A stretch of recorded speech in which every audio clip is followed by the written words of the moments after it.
தமிழியன் உறவுகளுக்கு வணக்கம். பாலகிருஷ்ணன் ஐஏஎஸ் அவர்களின் ஒரு பண்பாட்டின் பயணம், சிந்து முதல் வைகை வரை. ஆங்கில பதிப்பின் என் உரை, 2ஆம் பகுதி. கோராபுட் மலைப்பகுதியில் வாழும் திராவிட பழங்குடியினர் வாழ்வியல். ஒரு தமிழ் மாணவனான எனக்கு சங்க இலக்கியத்தின் குறிஞ்சித்திணை அகப்பாடல்களை அப்படியே கண்முன் நிறுத்தியது. ஒடிசாவின் எல்லை பகுதிகளும் சத்தீஸ்கரின் பஸ்தர் பகுதியும் சங்க இலக்கிய காதல் பாடல்களின் நிகழ்கால ஆய்வு கூடம் போல எனக்கு தோன்றின. கணிப்பொறி உதவியுடன் இந்த இடப்பெயர்களை ஆவணப்படுத்த தொடங்கினேன். மத்திய பிரதேச மாநிலத்தில் திராவிட மொழிகள் பேசப்படும் பகுதிகளில் இப்போதும் புழக்கத்தில் உள்ள சில இடப்பெயர்கள் தமிழ்நாடு, தேனி, கேரளா, இடுக்கி எல்லை பகுதியில் உள்ள பெயர்களோடு அசலாக பொருந்துவதை பார்த்து வியப்படைந்தேன். இதற்கு சிந்துவாரா நிலவரம் என்று பெயரிட்டு 1997 ஒரு ஆய்வுக் கட்டுரை வெளியிட்டேன். இந்த சூழலில் சென்னை சென்றிருந்தபோது ஐராவத மகாதேவனை பல ஆண்டுகளுக்கு பிறகு சந்தித்து எனது இடப்பெயர் ஆய்வுகள் பற்றி குறிப்பிட்டபோது அவர் எனக்குள் ஒரு புதிய சிந்தனையை விதைத்தார். சிந்துவாரா நிலவரத்தின் அடுத்த நகர்வு சிந்துவெளி பண்பாட்டை நோக்கியதாக இருக்க வேண்டும் என்றார். சிந்துவெளி பண்பாட்டை மேலும் புரிந்து கொள்ள இடப்பெயர்கள் உதவும் என்று என்னிடம் கூறினார். அவரது ஆலோசனையின்படி நான் சிந்துவெளி பண்பாட்டிலும் அந்த நிலப்பகுதியில் உள்ள இடப்பெயர்களிலும் கவனம் செலுத்த தொடங்கினேன்.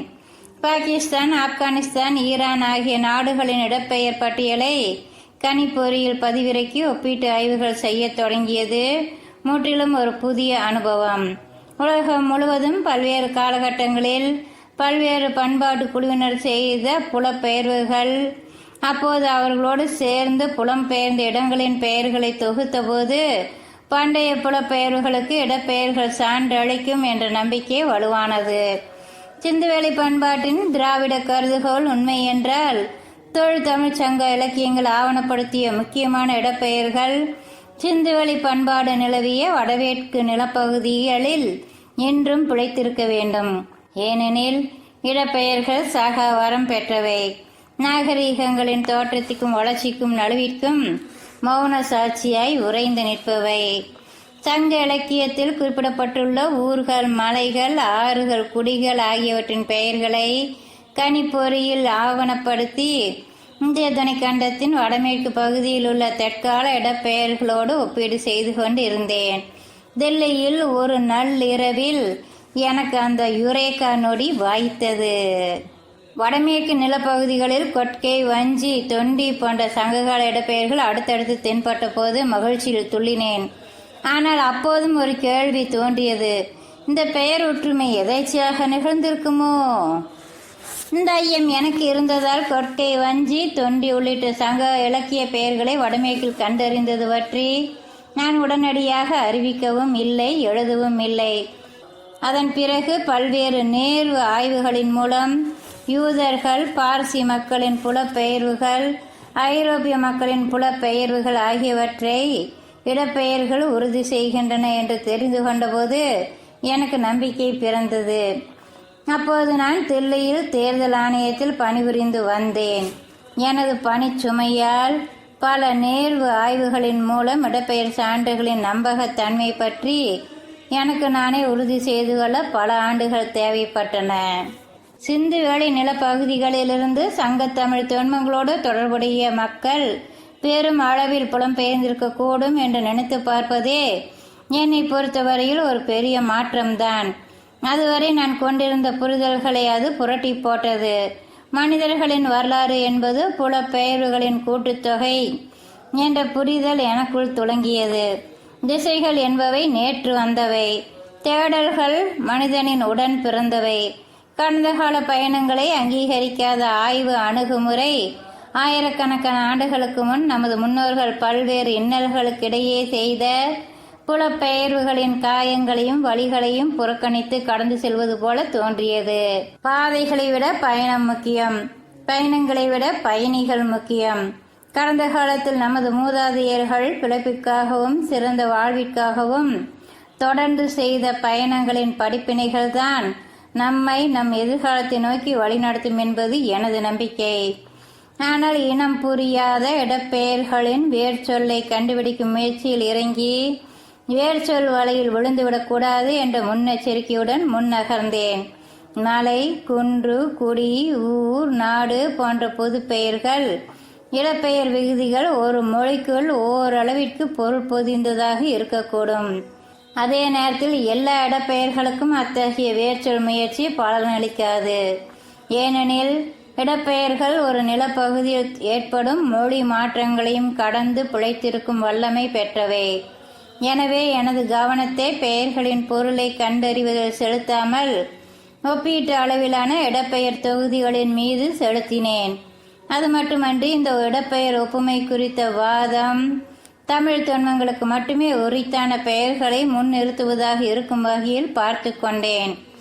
எடுத்துக்காட்டாக கொட்கை, வஞ்சி, தொண்டி போன்ற இடப்பெயர்கள் தமிழ் தொன்மங்களுக்கு மட்டுமே உரித்தானவை. இந்த இடப்பெயர்களின் இருப்பே வடமொழிகள் அறியாதவை. எனவே தமிழ் தொன்மங்களோடு தொடர்புடைய இடப்பெயர்களில் இந்த ஆய்வு கவனக்குவிப்பு செய்கிறது. இறுதியாக 2010ஆம் ஆண்டு கோவையில் நடைபெற்ற உலகத் தமிழ் செம்மொழி மாநாட்டில் அஸ்கோ ஃபர்போலோ தலைமையேற்ற ஆய்வகரங்கில் ஐராவத மகாதேவன் முன்னிலையில் கொட்கை, வஞ்சி, தொண்டி வளாகம் KVT காம்ப்ளெக்ஸ் என்ற எனது புத்தொழிற் சான்றை முன்வைத்தேன்.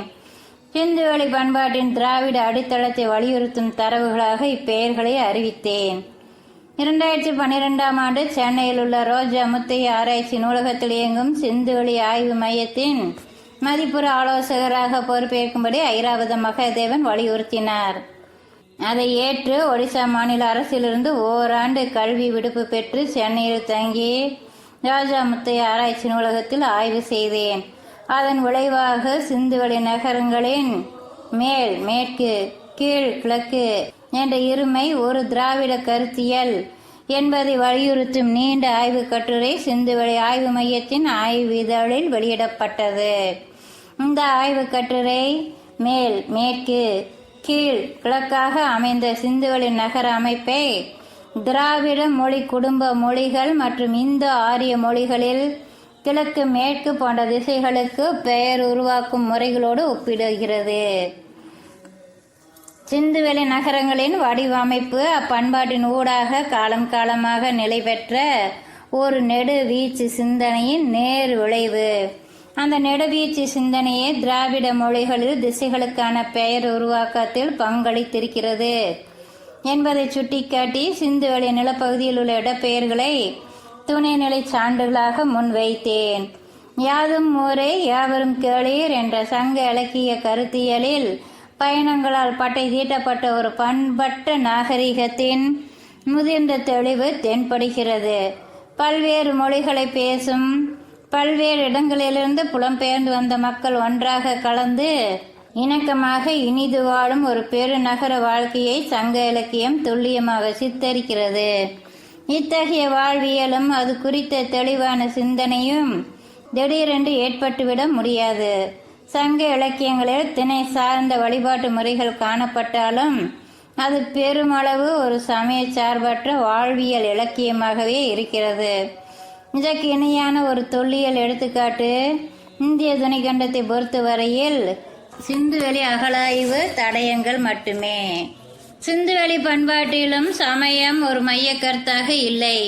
நிலமும் பொழுதும் ஆகிய திணை சார்ந்து இயங்கும் இலக்கிய மரபுகள், மலை, காடு, மேய்ச்சல் நிலம், வயல்வெளிகளில் வேரூன்றிய வாழ்வியல், அதே நேரத்தில் இந்திய துணைக்கண்ட இலக்கிய மரபில் முன் எப்போதும் கண்டிராத பெருநகர வாழ்வியல் சார்ந்த அணுகுமுறை, வெளிநாட்டு வணிகம் மற்றும் அறம் சார்ந்த கருத்தியல் அனைத்தும் ஒரு தனித்துவமான இலக்கியமாக முன்னிறுத்துகின்றன. இத்தகைய தொல் சிறப்புடைய தமிழ் மரபுகளின் தோற்ற புள்ளி எது என்ற புதிர் முடிச்சுக்கு இணையான இன்னொரு புதிர்தான் சிந்துவெளி பண்பாடு எப்படி மறைந்தது என்ற கேள்வியும். நகர் வாழ்வியலையும் கடல் கடிந்த வணிகத்தையும் கொண்டாடுகின்ற இலக்கியங்கள் வட இந்திய வடமேற்கு நிலப்பகுதிகளில் கிடைக்கவில்லை. அதேபோல் இணையற்ற ஒரு நகர இலக்கியமாக தோற்றம் தரும் சங்க இலக்கியத்தின் துல்லியமான சித்தரிப்புகளுக்கு இணையான அகழாய்வு தடயங்கள் தமிழ் மண்ணில் கிடைக்கவில்லை. ஆதிச்சநல்லூர், கீழடி, கொந்தகை போன்ற இடங்களில் தற்போது நடைபெற்று வரும் அகழாய்வுகள் நம்பிக்கை அளிக்கின்றன. இந்த நூல் 2 புதிர்களை புலன் விசாரிக்கிறது. சிந்துவெளி பண்பாட்டை கட்டமைத்து உருவாக்கியவர்கள் யார் என்பது முதல் புதிர். தமிழ் தொன்மங்களின் தோற்றப்புள்ளி எது என்பது 2வது புதிர். சிந்துவெளி பண்பாட்டு நிலப்பகுதிக்கும் தென்கோடி தமிழகத்துக்கும் நீண்ட நில இடைவெளியும் சிந்துவெளி பண்பாட்டு காலகட்டத்துக்கும் சங்ககாலம் என்று கருதப்படும் காலகட்டத்துக்கும் நீண்ட கால இடைவெளியும் இருப்பது உண்மைதான். இந்த கால நில இடைவெளிகளையும் கடந்து சங்க இலக்கியத்தின் மேல் நினைவுகளின் ஊடாக சிந்துவெளியுடன் அது கொண்டிருக்கும் தொடர்பை இந்த நூல் புலன் விசாரிக்கிறது. சிந்துவெளி விட்ட இடமும் சங்க இலக்கியம் தொட்ட இடமும் ஒன்றே என்பது இந்த நூல் முன்வைக்க விரும்பும் கருத்தாக்கம். இந்த நூலில் விவாதிக்கப்படும் 2 புதிர்களும் ஒரே நாணயத்தின் 2 பக்கங்களே என்பதை புரிந்து கொள்ளாமல் இன்னும் தேதியிடப்படாத இந்தியாவின் வரலாற்றுக்கு முற்பட்ட காலங்களை புரிந்து கொள்ள முடியாது. தமிழ் மக்களிடையே அண்மை காலங்களில் சிந்துவெளி பண்பாடு பற்றிய கவனம் மிகுந்து வருகிறது. கீழடி போன்ற இடங்களில் நடைபெறும் அகழாய்வு தடங்கள் கடந்த காலம் பற்றிய அக்கறையை, ஆர்வத்தை அதிகரித்துள்ளன. 2016ஆம் ஆண்டு வெளியான சிந்துவெளி பண்பாட்டின் திராவிட அடித்தளம் என்ற எனது நூலுக்கு தமிழ் கூறும் நல்லுலகம் அளித்த வரவேற்பு எதிர்பார்ப்பை விட மிக அதிகமானது. மிகுந்த ஊக்கத்தை அளித்தது. சர் ஜான் மார்ஷல் சிந்துவெளி பண்பாடு பற்றிய கண்டுபிடிப்பை அறிவித்ததன் 94ஆம் ஆண்டு விழாவை ராஜா முத்தையா ஆராய்ச்சி நூலகத்தில் செப்டம்பர் 20, 2018 அன்று கொண்டாடினோம். சிந்துவெளி பண்பாட்டை அறிவித்த தருணம் எவ்வளவு முக்கியமானது! சிந்துவெளி நகரங்களின் கட்டட செங்கற்களும் நளினமான நடன பெண்ணின் செப்பு சிலையும் ஏனைய தடயங்களும் இல்லாத இந்தியாவின் வரலாறு மற்றும் வரலாற்றுக்கு முந்தைய காலகட்டம் பற்றிய சித்தரிப்பை இப்போது நினைத்து கூட பார்க்க முடியவில்லை. அந்த நிகழ்வில் பானை தடம் என்ற தலைப்பில் ஓர் ஆய்வு சொற்பொழிவு ஆற்றினேன். பாட்ரூட். உடல்நலம் சரியில்லாமல் இருந்த ஐராவத மகாதேவன் அந்த சொற்பொழிவுக்கு வருவார் என்று நாங்கள் எதிர்பார்க்கவில்லை. திடீரென்று வந்துவிட்டார். சுந்தர் கணேசன், நான் இன்னும் பலர் ஐராவத மகாதேவனை வரவேற்று அரங்கிற்கு அழைத்து சென்றோம். சிந்துவெளி பண்பாட்டின் திராவிட கருதுகோள் பற்றிய ஒரு சிறிய கண்காட்சியை அப்போது ஏற்பாடு செய்திருந்தோம். கண்காட்சியின் காட்சி பலகைகளை பார்த்து கொண்டிருந்த மகாதேவன் திடீரென்று சுந்தரிடமும் என்னிடமும், எனக்கு ஒரு ஆட்சேபனை இருக்கிறது. நாம் ஏன் இதை இன்னும் திராவிட கருதுகோள் என்று சொல்லிக் கொண்டிருக்கிறோம்? இது இனியும் கருதுகோள் அல்ல. சிந்துவெளி பண்பாடு உண்மையில் ஒரு திராவிட பண்பாடு என்று சொன்னார். அதுதான் ஐராவத மகாதேவனுடனான எங்களது கடைசி உரையாடல். இந்த முகப்புரையை தட்டச்சு செய்கிற இந்த நொடியில் எனது நினைவலைகள் மசூரிக்கு செல்கின்றன. 1984ஆம் ஆண்டு அங்கு அவரிடம் உரையாடியது. 2018 செப்டம்பர் 20 அன்று ரோஜா முத்தையா ஆராய்ச்சி நூலகத்தில் அவர் எங்கள் கரங்களை பிடித்தபடி சொல்லிய வார்த்தைகள் மீண்டும் நினைவில். சிந்துவெளி பண்பாட்டின் திராவிட தொடர்பு பற்றிய புதிய சான்றுகளை முன்வைப்பதுதான் இந்த நூலின் நோக்கம். இந்த நூலில் பயன்படுத்தப்பட்டுள்ள திராவிடர், ஆரியர் ஆகிய சொல்லாடல்கள் இனங்களை பற்றியவை அல்ல, 2 வெவ்வேறு மொழி குடும்பங்களை பற்றியவை. ஐராவத மகாதேவன் சிந்துவெளி மற்றும் திராவிடவியல் ஆய்வுகளுக்கும் தொழில் தமிழ் கல்வெட்டு ஆய்வுகளுக்கும் ஆற்றியுள்ள பங்களிப்புக்காகவும் அவர் என் மீது காட்டிய அன்பிற்காகவும் வழிகாட்டுதலுக்காகவும் ஓர் எளிய காணிக்கையாக அவருக்கு இந்நூலை சமர்ப்பிக்கிறேன். ஆர். பாலகிருஷ்ணன், நவம்பர் 2019. மீண்டும் சந்திப்போம். நன்றி நண்பர்களே.